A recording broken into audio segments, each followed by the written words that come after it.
Aujourd'hui, on plonge dans un concept philosophique vraiment fascinant, tiré d'un texte assez unique, la BU, AWA. Et je vous préviens, ça pourrait bien bousculer la manière dont on perçoit l'âme et notre place dans l'univers. Allez, on attaque direct avec une question qui vient titiller une de nos croyances les plus profondes. On s'imagine souvent l'âme avec un début, un parcours dans le temps, une fin, mais et si tout ça n'était qu'une grosse erreur de perspective?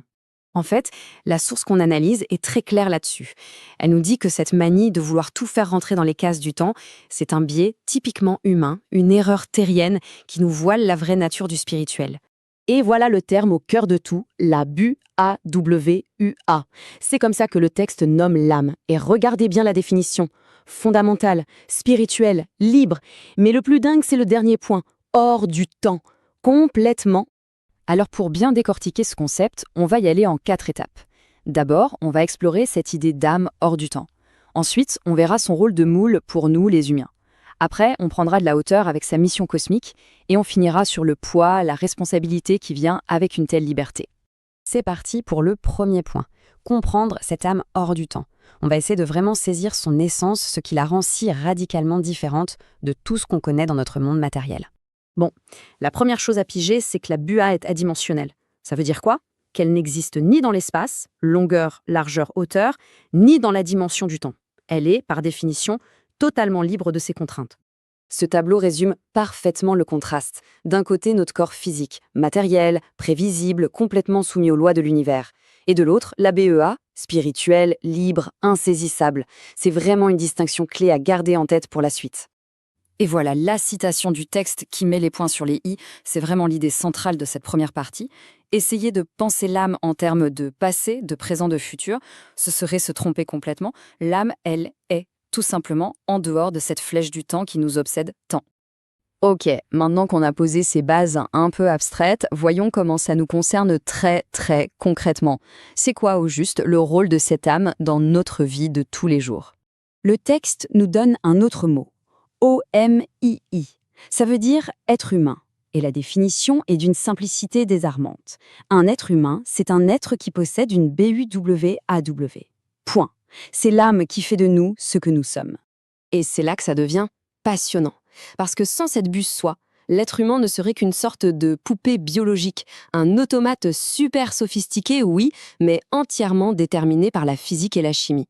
C'est la BU-soi qui vient tout changer et injecter de la liberté dans ce système. En gros, le processus se déroule en 3 temps. D'abord, la BUA, c'est le noyau dur de notre identité. Ensuite, elle agit comme un mouleur, elle vient façonner notre corps matériel. Et enfin, et c'est le plus important, c'est elle qui nous fait ce cadeau immense et un peu effrayant, le libre arbitre. Allez, on zoome en arrière maintenant. On prend de la hauteur. Parce que la Bukawa n'est pas juste là pour nous définir, nous, petits humains. Elle a une mission qui nous dépasse complètement, une mission à l'échelle du cosmos. Et pour comprendre cette mission, il faut parler de WOA, le créateur.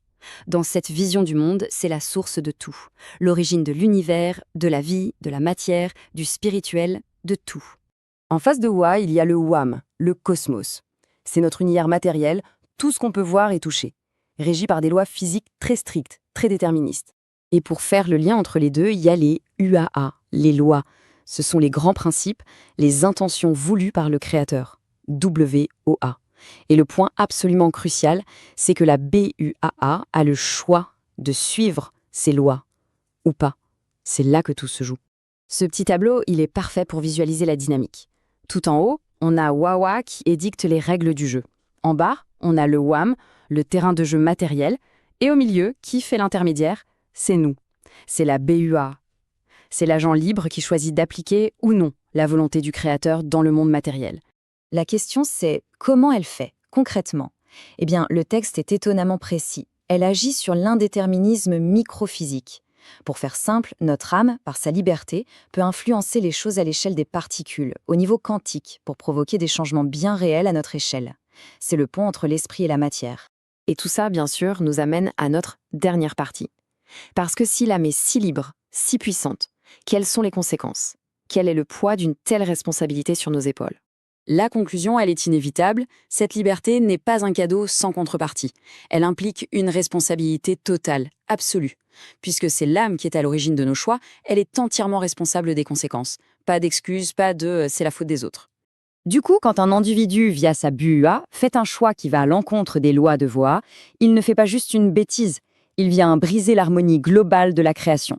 Le texte a un mot pour cette harmonie, Aeaudioa, chaque acte dissonant a une répercussion sur le tout. Et quand ça arrive, l'âme doit passer par ce que le texte appelle l'amiei saya buawa. On pourrait traduire ça par châtiment ou purgatoire, mais il faut bien comprendre que ce n'est pas une punition vengeresse. C'est un processus nécessaire de remise en conformité, une sorte de recalibrage forcé pour que l'âme retrouve son alignement avec le plan du Créateur. Donc, si on résume, la Biwawa a 4 rôles immenses. Elle est notre essence spirituelle. C'est elle qui nous façonne et nous offre le libre arbitre. Elle est le pont entre le Créateur et l'univers matériel. Et finalement, elle est responsable de l'harmonie de tout ce qui existe. C'est une vision incroyablement riche et cohérente. Et on va se quitter sur cette question qui donne un peu le vertige.